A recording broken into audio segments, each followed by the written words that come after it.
Brajajana Ranjana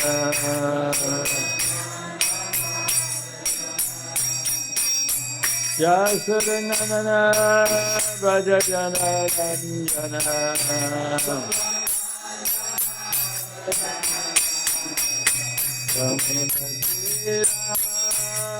Vanachari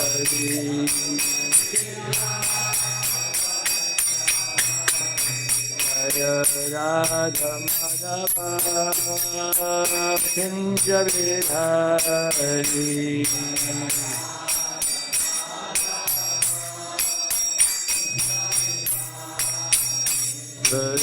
Radha Madhava Kunja Vidhari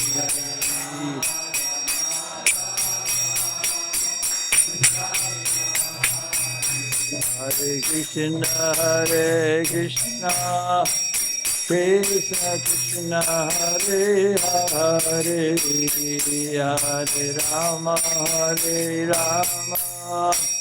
Rama Rama Hare Hare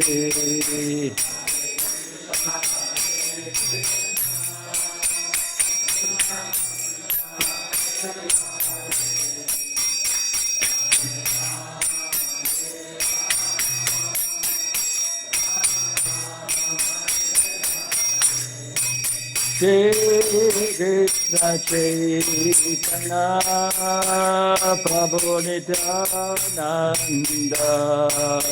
Shri Advaita Gadadhara Sivasadi Gaur Bhakta-vrinda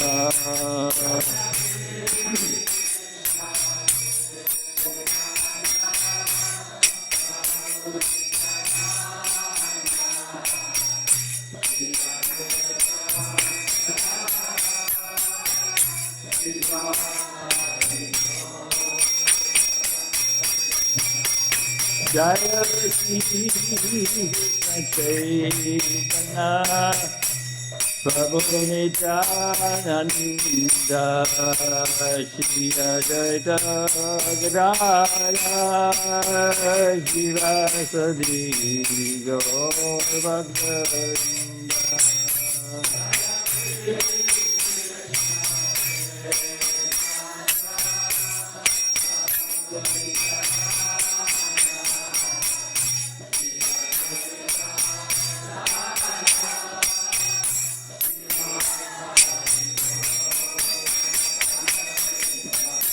Bhaja Shri Krishna Chaitanya Prabhu Nityananda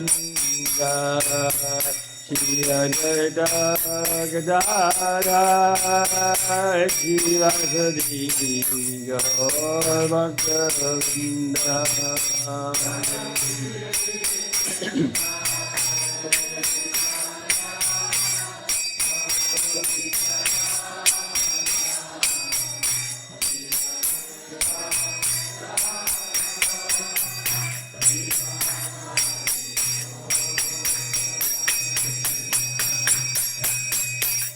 Hare Krishna Krishna Krishna Hare Hare Hare Rama Rama Rama Hare Hare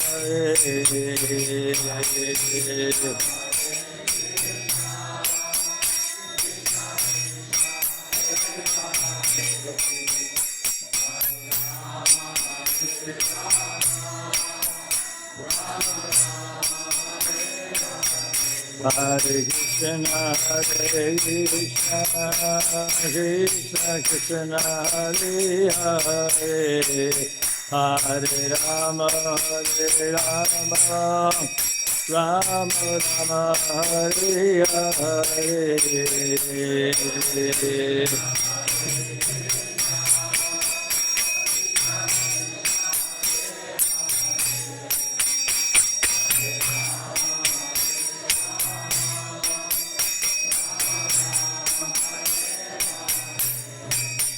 Jaya Prabhupada, Jaya Prabhupada, Jaya Prabhupada, Jaya Prabhupada.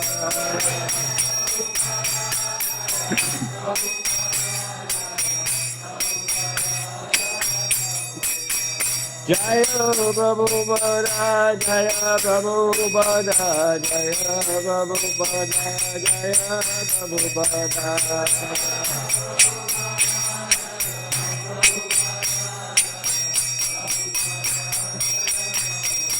Jaya Prabhupada, Jaya Prabhupada, Jaya Prabhupada, Jaya Prabhupada.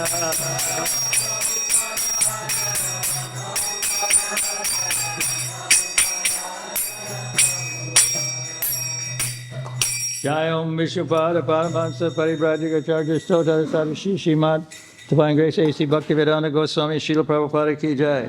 Jayam Vishnupada Paramahansa Parivrajikacharya Stota Sadashi Srimad Divine Grace Srila Bhaktisiddhanta Saraswati Thakur Maharaj Ki Jai.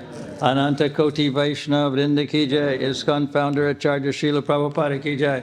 Namacharya Srila Haridas Thakur Ki Jai. Prem Jago Sri Krishna Chaitanya Prabhu Nityananda Shri Advaita Gadadhar Shri Vasari Gaur Bhakta Vrinda Ki Jai. Shri Shri Radha Krishna Gopinath Shama Kunda Radha Kunda Giri Govardhana Ki Jai. Shri Shri Vrindavan Dhama Ki Jai. Navadvip Dham Ki Jai. Shri Mayapur Dham Ki Jai. Shri Navadvip Dham Ki Jai. Shri Shri Jagannath Puri Dham Ki Jai. Tulasi Devi Ki Jai. Bhakti Devi Ki Jai. Shama Veda Bhakta Vrinda Ki Jai. All glories to the assembled devotees. All glories to the assembled devotees, all glories to the assembled devotees, all glories to Sri Sri Guru and Sri Gauranga.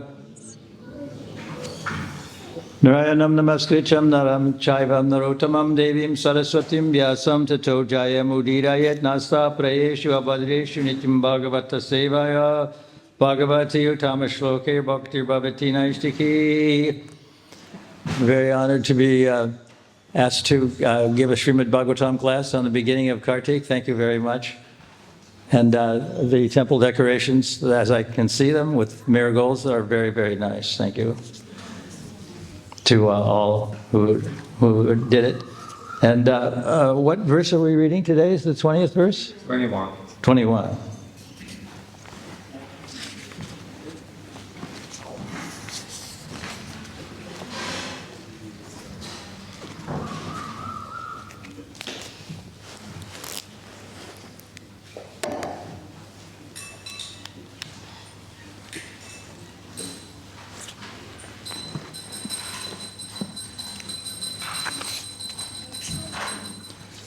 Asana, attain.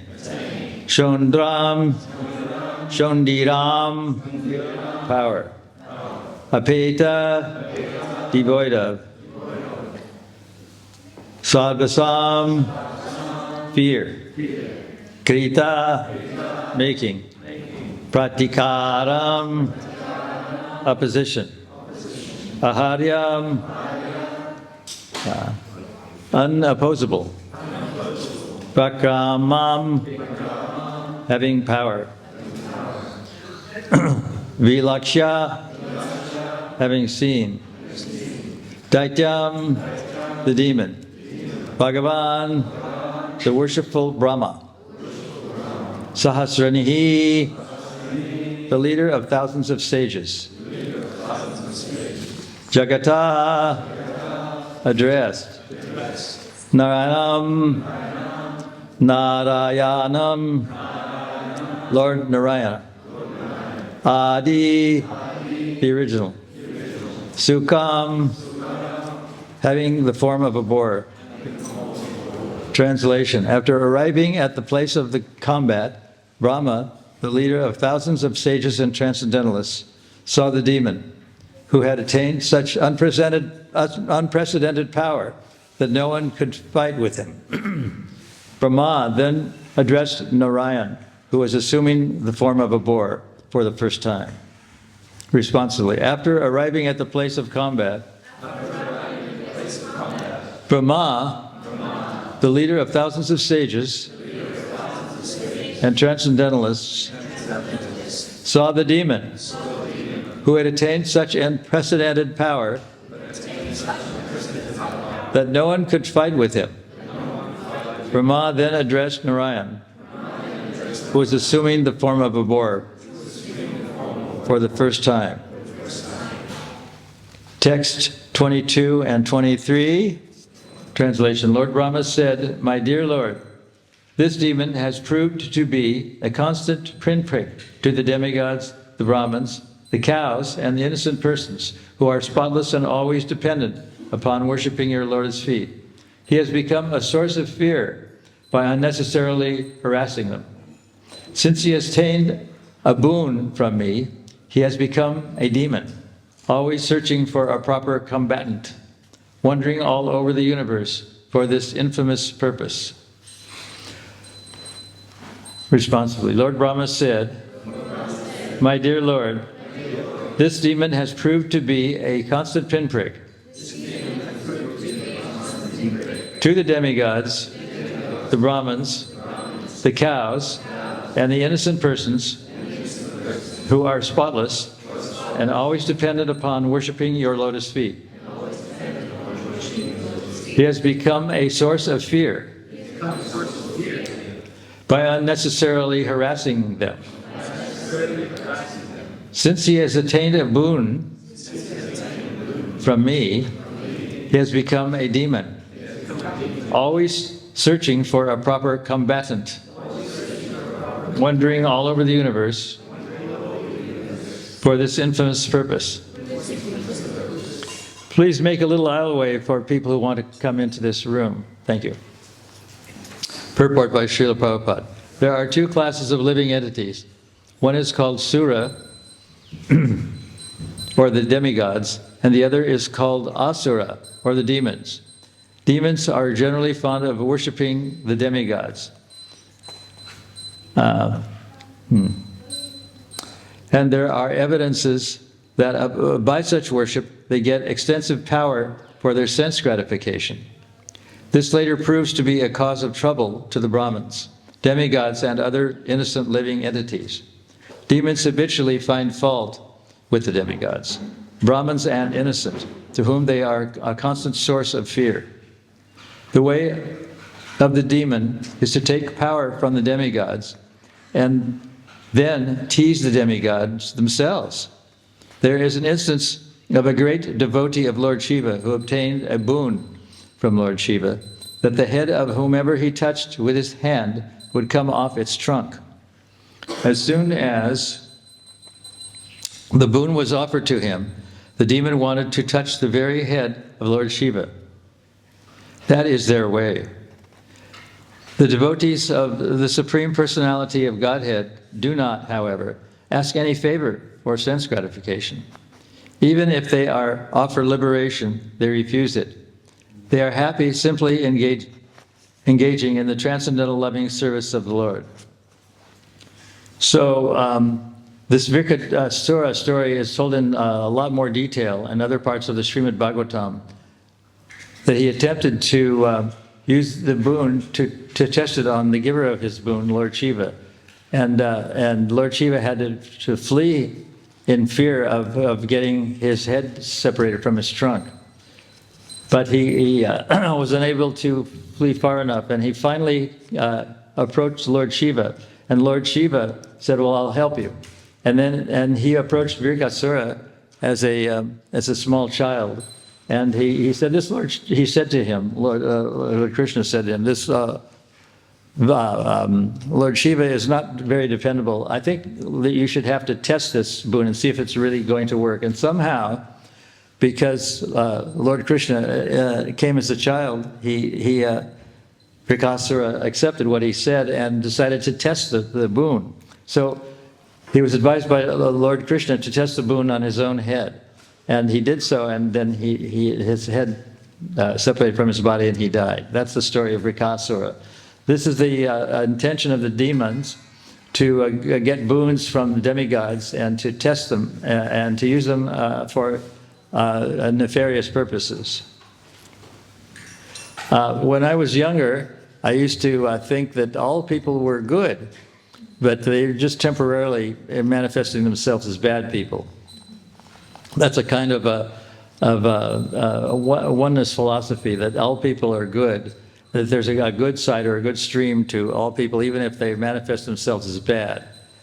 And so I kind of went through life thinking that, well, most people are actually good at heart, but they have a bad streak in them. But most people I thought were good. And then when I first came to Krishna consciousness, I realized that there were two sections of people. Some that were always good, like Prabhupada himself, and devotees of Prabhupada, and some that were always evil or bad. And this was the first time that I'd heard of good and bad being separate, and I thought this was a very unique and wonderful transition, a wonderful thing to say. Some people are very, very evil, and they're murderers and dacoits and people of all manifestations of nefarious activities. One such person was a person named Charles Manson, who was a murderer. He murdered, I think his wife's name was Sharon Tate. She was a movie star. And somehow he was a very evil person. And when he was arraigned into a court situation, he was chanting the Hare Krishna mantra, or he chanted Hare Krishna. So even sometimes demons, they get powers from the demigods to do some useful things like chanting Hare Krishna, but they're very evil at heart. And then I was a fan of the French existentialists like Camus and Jean-Paul Sartre. And it's recorded that Jean-Paul Sartre went to visit Charles Manson in prison. So I don't know what was said, but there's some camaraderie between demons, Hiranyakashipu and Hiranyaksha. Although they were brothers, they had conviviality, they had a camaraderie of demonic natures. And so they were unable to offer proper prayers to Krishna. And I noticed after becoming a little more involved in the Krishna consciousness movement that there are such things as bad people and there are such things as good people. And the good people were the devotees or Vaishnavas, devotees of Krishna, and the bad people were intrinsically bad. They did murders, they were womanizers, they were intrinsically evil people. But one of the things that I happened to learn from Krishna consciousness is that those very evil people could be converted to good people, and they could do good things, and they could become Vaishnavas. So even demonic people. There was a story I heard of a person who when he first heard the devotees on Harinam, his response was to kick one of the devotees. He was so demonic that he was very aggravated that they were chanting God's name.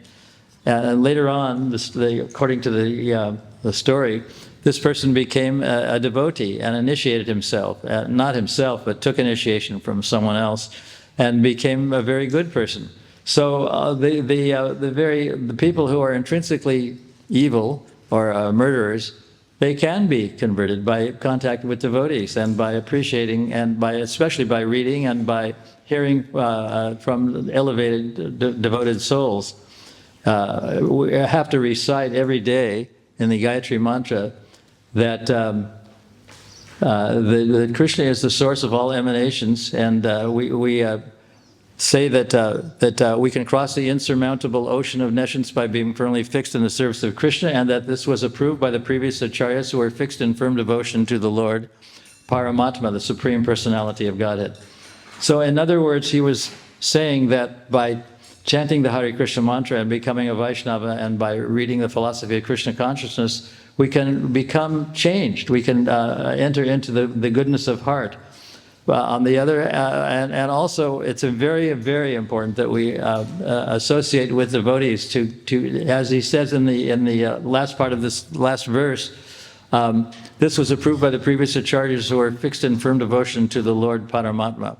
And he, at different points in lectures, he mentions the Mahajans, the 12 Mahajans, starting with Lord Shiva, Swayambhu Narado Shambhu Kumaram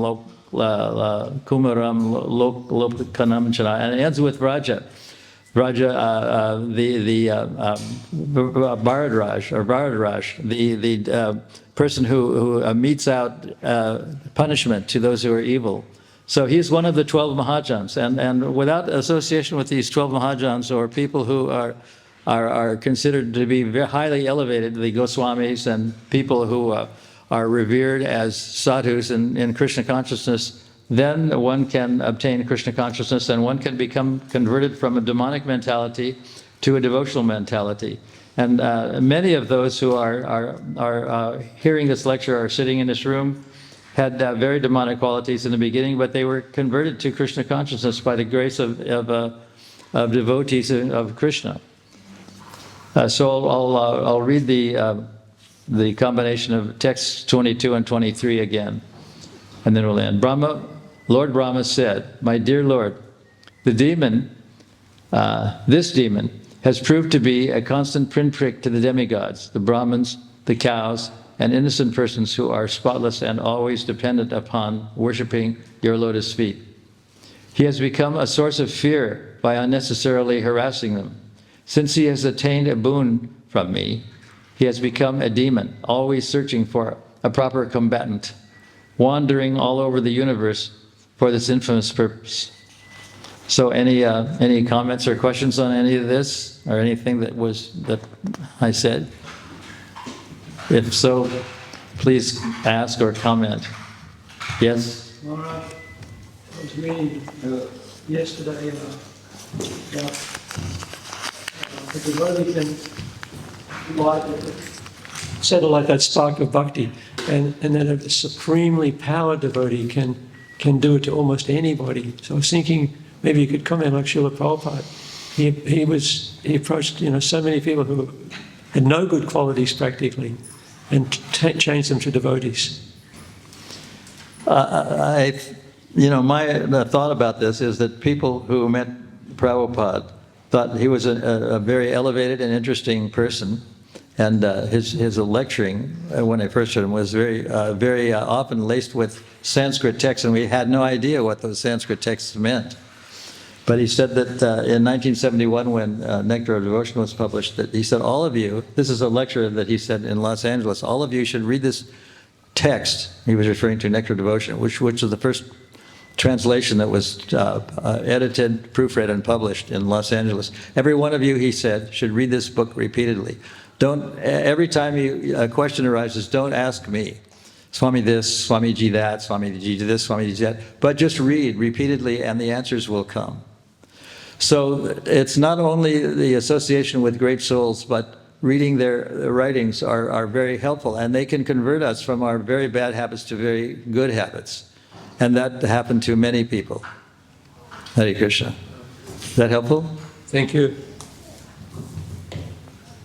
Anything else?